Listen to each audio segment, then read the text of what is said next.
महिषासुर वह राक्षस था जिसे ब्रह्मा जी से यह वरदान प्राप्त था कि उसे कोई भी देवता या दानव नहीं मार सकता। असुरों के राजा महिषासुर की भक्ति से प्रसन्न होकर ब्रह्मा जी ने उसे यह वरदान तो दे दिया, लेकिन बाद में यही महिषासुर देवताओं के लिए समस्या का कारण बन गया।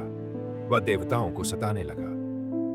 तब देवताओं ने अमरता का वरदान पाने वाले महिषासुर का संहार करने के लिए जो रास्ता निकाला वह बहुत अद्भुत था। आज आप उस कहानी को जानेंगे जिसमें देवताओं ने एक असुर को मारने के लिए सृष्टि में एक शक्तिशाली देवी को चमत्कारिक तरीके से उत्पन्न कर डाला। उस अद्भुत देवी ने अमर हो चुके महिषासुर नामक राक्षस का वध किस प्रकार किया, ये पूरी कथा हर किसी को चकित कर देने वाली है।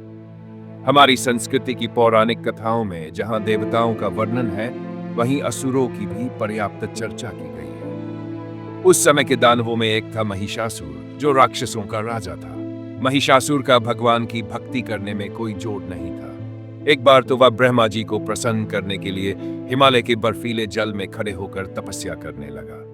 कंपकंपाती ठंड में अत्यंत शीतल जल में खड़े होने के कारण उसका रक्त तक जम गया, लेकिन वह टस से मस नहीं हुआ। सालों तक वह उसी तरह जप तप करता रहा और अंततः ब्रह्मा जी उसकी तपस्या से अत्यंत प्रसन्न हो गए। वे महिषासुर के समक्ष प्रकट हुए और बोले, हे भक्त, मैं तुम्हारी भक्ति से अति प्रसन्न हूं। मांगो, मुझसे क्या वरदान मांगते हो? महिषासुर ने मुस्कुराते हुए कहा, हे भगवान, पहले मुझे वचन दीजिए कि आप मेरी इच्छा को अवश्य पूर्ण करेंगे। ब्रह्मा जी ने कहा, हे महिषासुर, मैं तुम्हारे प्रेम भाव से अत्यधिक प्रभावित हूं। जो भी मांगोगे वह तुम्हें अवश्य दूंगा। महिषासुर ने उत्साह से कहा, प्रभु, यदि आप मुझसे प्रसन्न हैं तो मुझे अमरता का वरदान दीजिए। ऐसा वरदान दीजिए कि कोई भी देवता या दानव मुझे न मार सके। महिषासुर की यह विचित्र इच्छा सुनकर ब्रह्मा जी चौंक गए। वे सोच में पड़ गए, परंतु अब क्या कर सकते थे? उन्होंने तो वचन दे दिया था। मजबूर होकर उन्होंने तथास्तु कह दिया। अब महिषासुर अमर हो चुका था। कोई देवता उसे नहीं मार सकता था, कोई दानव उसे नहीं हरा सकता था। इसका परिणाम, महिषासुर निरंकुश हो गया।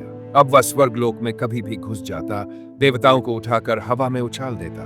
वह तो ऐसे व्यवहार करने लगा जैसे देवता कोई खिलौने हो।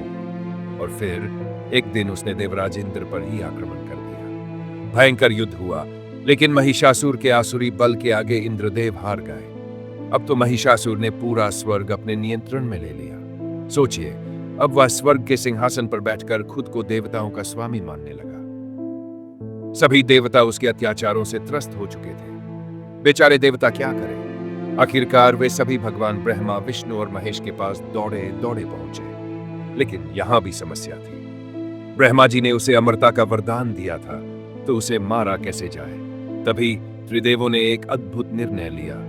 वे तीनों अपनी अपनी दिव्य शक्तियों को एकत्रित करेंगे और एक ऐसी शक्ति का निर्माण करेंगे जो महिषासुर का अंत कर सके। और तभी इस सृष्टि में जन्म हुआ देवी दुर्गा का। देवी दुर्गा और महिषासुर के बीच भयंकर युद्ध हुआ। 10 दिन तक दोनों आमने सामने डटे रहे, लेकिन महिषासुर तो मायावी था।